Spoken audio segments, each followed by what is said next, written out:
I want to bring in Representative Jason Chaffetz, now a member of the House Oversight Committee. He's been one of the most vocal critics of the administration's handling of the Benghazi attack, and he's out front tonight. Good to see you, Representative. I appreciate your taking the time. Today's news, when you hear about this man al-Shibli being taken into custody, even though there are so many questions still about what role he might have played, whether he'll actually be charged, is this news a big step forward? Oh, it is a step forward. I mean, look, we want to bring the perpetrators to justice. We want to make sure this never happens again.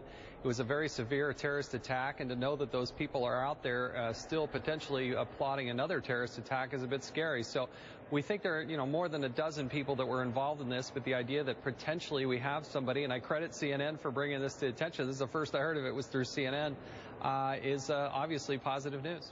You say more than a dozen people that you think may have been involved. Obviously, up to this point, there's only been one person apprehended and questioned. He was released in January despite U.S. objections. He was being held in Tunisia, and when he got released, we covered it on this program because he received what appeared to be a hero's welcome, reportedly from the militant group Ansar al-Sharia, which is who the U.S. intelligence have said they believe were behind this attack in Benghazi in the first place.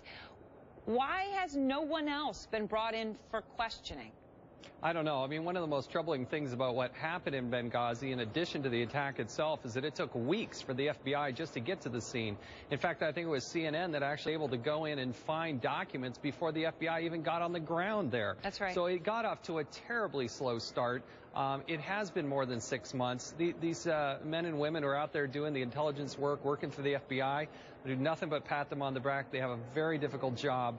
But it's good to know that we're in pursuit. I hope that we're given unfettered and immediate access to that person there in Libya. I think one of the big questions will be with the Pakistanis, potentially. I think I'm curious to know if they were cooperative, if this person did come out of Pakistan, and what role they may have played or not played in this. And we'll see it as it plays out. Now, I know the role of the Ansar al-Sharia group is, well, possibly in question. I want to ask you about that. But first, that group, Ansar al-Sharia, is now actually working for the Libyan government, contracted by the Libyan government to provide security in Benghazi. That may amaze a lot of people watching, but it's true.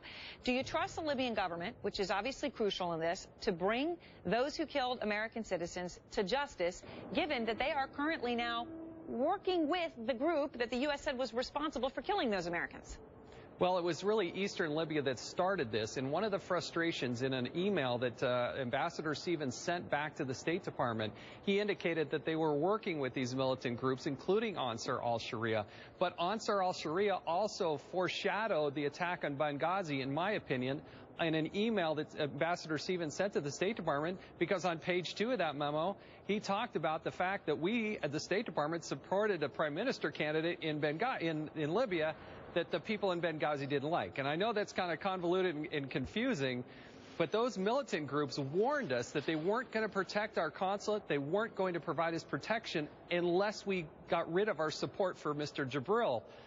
And then the attack happened literally about 12 hours after that warning Ambassador Stevens had given to the State Department back in Washington, D.C. So Ansar al-Sharia, 2 hours into the attack, put up a social media message and said they were going to attack our embassy in Tripoli. So it's pretty hard to think that they weren't involved in this, and somebody we have to deal with there in Eastern Libya. All right, so you believe that they are, because obviously, as Susan was reporting at this point, and obviously it's preliminary, but there's no evidence that this man al-Shibli is actually linked to that militant group, Ansar al-Sharia.